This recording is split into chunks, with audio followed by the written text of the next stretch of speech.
ہر پریشانی کے بعد اللہ نے سکون رکھا ہے۔ ہر مصیبت کے بعد اللہ نے آرام رکھا ہے۔ ہر مصیبت کے بعد اللہ نے آسانیاں بھی رکھی ہے۔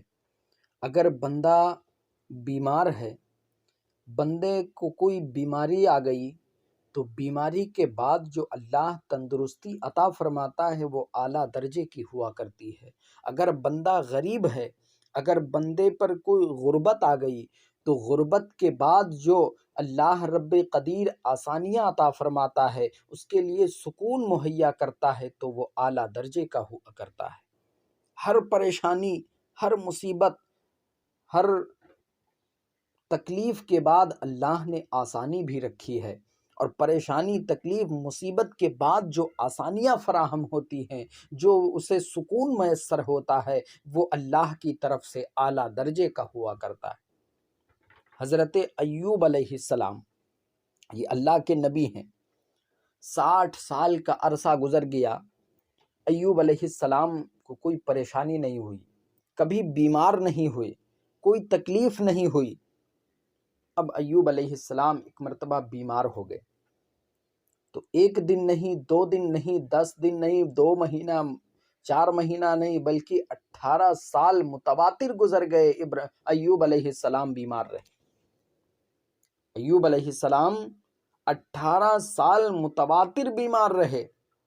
تو آپ کی زوجہ کہنے لگی کہ حضور اللہ کی بارگاہ میں دعا کر لیں کہ اللہ بیماری سے نجات دے دے، اللہ صحت و تندرستی عطا فرما دے۔ 18 سال متواتر گزر گئے بیماری کو، اور یہ دیکھیں کہ آج ہم اور آپ اللہ کے کتنے ناشکرے ہو گئے،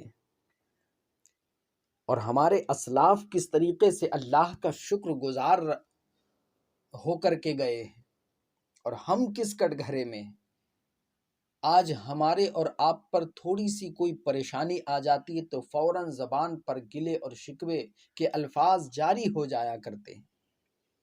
آج انسان اگر سال میں 360 دن ہوتے ہیں، 360 دن اگر انسان آرام اور سکون کے ساتھ اپنی زندگی کو گزار لیتا ہے، کوئی پریشانی نہیں ہوتی ہے، پورا سال بندے کو کوئی تکلیف نہیں ہوتی ہے، لیکن ایک دن اگر چھوٹی سی آزمائش آ گئی، تھوڑی سی اگر پریشانی آ گئی، تھوڑی سی بندے پر مصیبت آ گئی، تو سال کے 360 دن کے آرام بندہ بھول جایا کرتا ہے۔ ایک دن کی پریشانی میں فوراً زبان پر شکوے آ جایا کرتے ہیں۔ یہ امت مسلمہ کا آج رواج بن چکا ہے، یہ ہمارا اور آپ کا ذہن آج بن چکا ہے کہ شکر تو آج ہم کر نہیں پاتے۔ جب ہمیں کوئی نعمت میسر ہوتی ہے، جب کوئی خوشی ملتی ہے، جب کوئی سکون ہمیں میسر ہوتا ہے، تو رب کا شکر ادا نہیں کر پاتے ہم۔ اس وقت ہم اپنے رب کے شکر کو پسے پشت ڈال دیتے ہیں، لیکن جب کوئی پریشانی آتی ہے، کوئی آزمائش آتی ہے، تو فوراً ہماری زبان پر گلے اور شکوے کے الفاظ جاری ہو جاتے ہیں۔ آج یہ ہمارا اور آپ کا نظریہ بن چکا، یہ خیالات بن چکے ہیں۔ آج اگر کسی انسان سے، کسی بھی بندے سے اس کے حال احوال کو پوچھا جائے، تو ڈاکٹروں کے مطابق انسان کے وجود میں 360 ہڈیاں ہیں۔ ڈاکٹر کے مطابق انسان کے وجود میں 360 ہڈیاں ہیں۔ اگر بندے کی ایک ہڈی میں، گھٹنے میں اگر درد ہے، تو بندے سے اگر حال پوچھا جائے تو فوراً پہلے اسی گھٹنے کا نام لے گا جس میں درد ہے، جی بڑی تکلیف ہے، بڑی مصیبت ہے، بڑی پریشانی ہے، گھٹنے میں بڑا درد ہوتا ہے۔ وہ اللہ کے بندو، 359 ہڈیاں جو اللہ نے جسم میں، تمہارے وجود میں صحیح سلامت رکھی ہیں، ان کا بھی تو ذکر کرو، ان کا بھی تو نام لو۔ جو 359 ہڈیاں تمہارے جسم میں اچھی ہیں، وہ تم بھول گئے۔ صرف ایک آزمائش آئی رب کی طرف سے، ایک ہڈی میں تھوڑا سا تکلیف ہو گئی، تھوڑی سی درد ہو گئی، تو فوراً گلے اور شکوے شروع کر دی۔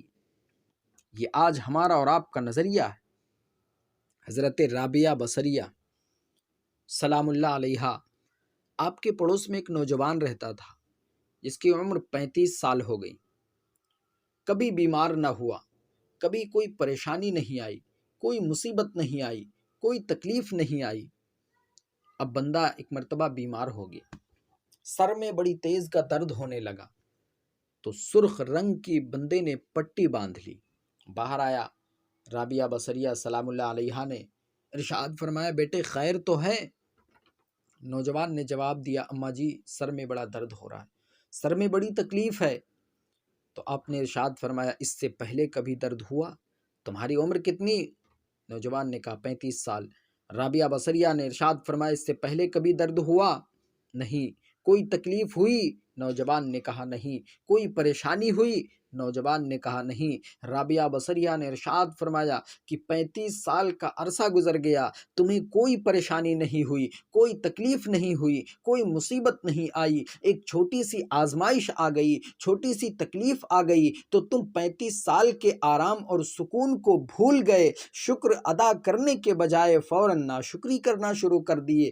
اللہ کے بندے شکر کی پٹی بھی تو باندھنا چاہیے، کیونکہ اللہ نے تمہیں 35 سال بغیر مصیبت کے، بغیر سکون کے، صحت و سلامتی اور تندرستی کے ساتھ رکھا۔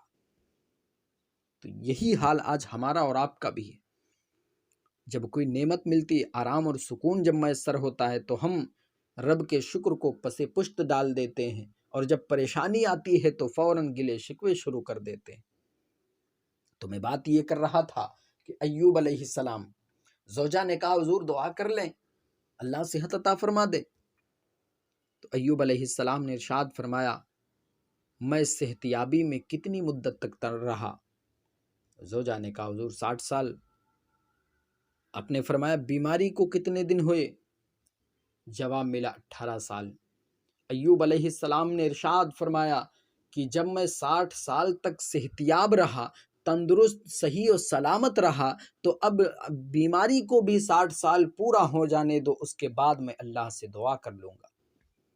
یہ اللہ والے، یہ ہمارے اسلاف گزر چکے، یہ نبی ہمارے گزرے ہیں جو عملی جامہ پہنا کر کے ہمیں اور آپ کو دکھا دیا ہے کہ دنیاوی زندگی میں کس طریقے سے رہنا ہے۔ جب ایوب علیہ السلام نے یہ زبان سے الفاظ کہے تو اللہ نے صحت عطا فرما دیا، اللہ نے انہیں صحت دے دیا۔ ایک دن ایوب علیہ السلام اپنے گھر میں بیٹھے تھے، زوجہ نے کہا ایوب دکھ اچھے یا سکھ اچھے؟ دکھ کے دن اچھے ہیں یا سکھ کے دن؟ تو آپ نے ارشاد فرمایا کہ دن تو سبھی اللہ کے ہیں، دن تو سبھی اللہ کے ہیں، لیکن اگر مجھ سے پوچھتی ہو تو میرے نزدیک دکھ بڑے اچھے ہیں، پریشانی کے دن، مصیبت کے دن بڑے اچھے ہیں۔ زوجہ نے کہا وہ کیسے؟ آپ نے ارشاد فرمایا کہ جب میں بیمار تھا، جب مجھ پر پریشانی تھی تو اللہ رب قدیر 24 گھنٹے میں ایک مرتبہ میرا حال پوچھا کرتا تھا، 24 گھنٹے میں ایک مرتبہ میرا حال پوچھا کرتا تھا۔ 12 گھنٹے تو اس خوشی میں گزر جاتے تھے کہ میرا رب میرا حال پوچھ رہا ہے، میرا معبود میرا حال پوچھ رہا ہے، اور 12 گھنٹے اس انتظار میں گزر جاتے تھے کہ اب دوبارہ کب میرا رب میرا حال پوچھے گا۔ 24 گھنٹے اسی طرح گزر جایا کرتے تھے۔ میرے نزدیک دکھ کے دن بڑے اچھے۔ تو عزیزان گرامی، پریشانی، مصیبت، یہ تکلیف، یہ اللہ کی طرف سے آزمائش ہے، اللہ کی طرف سے امتحان ہے۔ جب یہ ہم پر آئیں تو ہمیں اور آپ کو یہ چاہیے کہ ہم اللہ رب قدیر کی رضا کے لیے صبر کر لیں، اور پریشانی کے ایام کو، مصیبت کے دنوں کو صبر و رضا میں ہم اور آپ گزار دیا کریں۔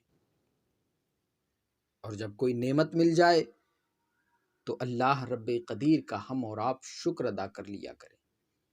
اور حدیث مبارکہ میں اور کتابوں میں بھی آیا ہے کہ بندے مومن کو اللہ رب قدیر چھوٹی مصیبت دے کر کے بڑی مصیبت سے بچا لیا کرتا ہے، چھوٹی تکلیف دے کر کے بندے مومن کو اللہ رب قدیر بڑی تکلیف، بڑی پریشانی سے بچا لیا کرتا ہے۔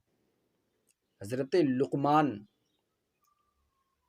ایک مرتبہ اپنے بیٹے کو نصیحت کر رہے تھے کہ بیٹا کوئی بھی پریشانی آئے، کوئی بھی مصیبت آئے تو گھبرانا نہیں، ہر مصیبت کے بعد ہر پریشانی کے بعد آسانی ہوتی ہے، اور اللہ چھوٹی مصیبت دے کر کے، چھوٹی تکلیف دے کر کے بندے کو بڑی تکلیف، بڑی مصیبت سے بچا لیا کرتا ہے۔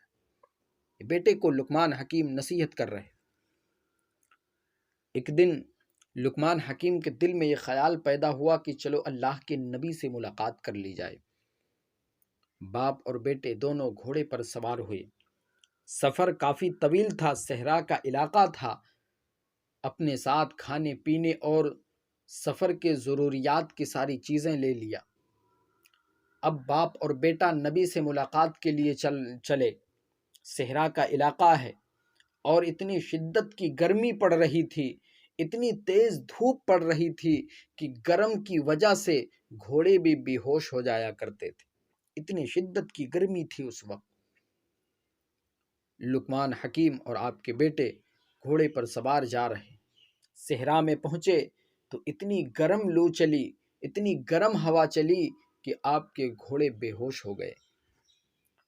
لیکن لقمان بن حکیم نے پکا ارادہ ہی کر لیا تھا، اور بیٹے کو باپ کی نصیحت یاد تھی کہ اللہ چھوٹی پریشانی دے کر کے بڑی پریشانی سے بچا لیا کرتا ہے، چھوٹی مصیبت دے کر بڑی مصیبت سے اللہ بچا لیا کرتا ہے۔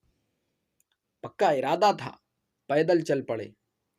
اور جب گرمی کے موسم میں، دھوپ میں بندہ جب پیدل چلتا ہے، وہ بھی صحرا کے علاقے میں، تو بندے کو پیاس اور بھوک زیادہ لگتی ہے۔ کھاتے رہے، پیتے رہے اور چلتے رہے۔ اب کھانا اور پانی بھی ختم ہو گیا، اب اور زیادہ پریشان ہوئے۔ اتنی شدت کی گرمی، اتنی شدت کی دھوپ، باپ اور بیٹا پیدل چل رہے ہیں۔ لقمان حکیم کے بیٹے کے پاؤں میں ایک ہڈی چبھ گئی، خون کا فوارہ نکل پڑا، بیٹا بے ہوش ہو گیا۔ لقمان حکیم بیٹے کے سرہانے بیٹھے، آنکھوں میں آنسو آ گئے۔ بیٹے نے جب آنکھیں کھولی تو کہا، ابا جی آپ ہی نے تو بتایا تھا، آپ ہی نے تو نصیحت کیا تھا کہ اللہ چھوٹی پریشانی دے کر کے بڑی پریشانی سے بچا لیا کرتا ہے، بڑی چھوٹی تکلیف دے کر کے بڑی تکلیف سے اللہ بچا لیا کرتا ہے، یہ آپ ہی نے فرمایا تھا، اور آپ ہی کے آنکھوں میں آنسو آ گئے۔ لقمان حکیم کہتے ہیں کہ بیٹا، میرے سینے میں جو ایک باپ کا دل موجود ہے، دل نہیں مانتا۔ بڑی مشقت کے ساتھ دانتوں کے سہارے پاؤں سے ہڈی کو نکالا، خون کا فوارہ نکل پڑا۔ لقمان حکیم اور آپ کے بیٹے نے دیکھا کہ سامنے اتنا زیادہ دھواں اٹھ رہا ہے، اتنا زیادہ دھواں اٹھا تو لقمان حکیم نے سوچا کہ سامنے بستی ہے، چلو وہاں تھوڑی دیر آرام کر لیتے ہیں، چلو بستی میں تھوڑی دیر ٹھہر جاتے ہیں، اس کے بعد سفر کریں گے۔ جب لقمان حکیم اور آپ کے بیٹے آگے بڑھے تو ایک آواز آئی کہ ٹھہر جاؤ۔ باپ اور بیٹے دونوں ٹھہر گئے، صحرا کے علاقے میں ٹھہر گئے۔ جب دھواں کم پڑا تو پھر آواز آئی کہ آپ کو سفر کرنا ہے، آپ کے لیے سواری کا انتظام کر دیا جائے گا، کھانے پینے کا سامان مہیا کر دیا جائے گا، اس کے بعد چلے جانا، لیکن ابھی ٹھہر جاؤ۔ لقمان حکیم نے کہا کہ او آواز دینے والے، تو کون ہے؟ کہاں سے آواز دے رہا ہے؟ تو آواز دینے والے نے جواب دیا کہ میں اللہ کا فرشتہ ہوں۔ لقمان حکیم نے کہا کہ اللہ کا فرشتہ اور سواری کا انتظام، کھانے پینے کا انتظام مہیا کرنا، یہ سب کیسے؟ تو فرشتے نے جواب دیا کہ اللہ کی طرف سے مجھے اس بستی پر عذاب نازل کرنے کا حکم ملا تھا، اس بستی پر عذاب نازل کرنے کا اللہ کی طرف سے مجھے حکم ملا تھا۔ آپ دونوں باپ اور بیٹے بڑی تیزی کے ساتھ بستی کی جانب بڑھ رہے تھے۔ میں نے رب کی بارگاہ میں دعا کیا، مولا ان دونوں کی غلطی کوئی نہیں ہے، ان دونوں کی خطا کوئی نہیں ہے، انہیں معاف فرما دے۔ میری دعا کی برکت سے اللہ نے پہلے آپ کو صحرا میں الجھایا، پھر پاؤں میں زخم لگے، گھوڑے بے ہوش ہو گئے، یہ میری دعا کی برکت سے اللہ نے آپ کو عذاب سے بچا لیا۔ فوراً لقمان حکیم کے بیٹے نے کہا، ابا جی آپ نے جو نصیحت کیا تھا وہ ایک دم سچی بات ہے، ایک دم حق بات ہے کہ اللہ چھوٹی پریشانی دے کر کے، چھوٹی مصیبت دے کر کے اللہ بڑی مصیبت سے بچا لیا کرتا ہے۔ عزیزان محترم، ہمیں اور آپ کو بھی چاہیے کہ جب اللہ کی طرف سے کوئی پریشانی آئے، کوئی مصیبت آئے، تو گلے شکوے کرنے کے بجائے صبر کر لیا کریں تاکہ ہمارے لیے خیر اکٹھی ہو جائے۔ ہمیں اور آپ کو چاہیے کہ ہر حال میں خیر اکٹھی کرنے کی کوشش کریں۔ جب نعمت مل جائے تو اللہ کا شکر ادا کر لیں، اور جب کوئی پریشانی آ جائے تو ہم صبر کر کے اس پریشانی کو کاٹ لیا کرے، اس پریشانی کو ٹال دیا کرے۔ جب پریشانی آتی ہے تو بندے کے گناہ معاف ہوتے ہیں۔ آقا حدیث مبارکہ کے اندر ارشاد فرماتے ہیں کہ اگر بندے مومن کا وجود تھک گیا، اگرچہ رزق حلال کمانے کے لیے تھکا ہو، اس کے پاؤں میں ایک کانٹا بھی چبھ گیا ہو، تو اللہ رب قدیر اس کے گناہ کو معاف فرما دیتا ہے۔ استغفر اللہ ربی من کل ذنب واتوب الیہ، وآخر دعوانا ان الحمد للہ رب العالمین۔ السلام علیکم۔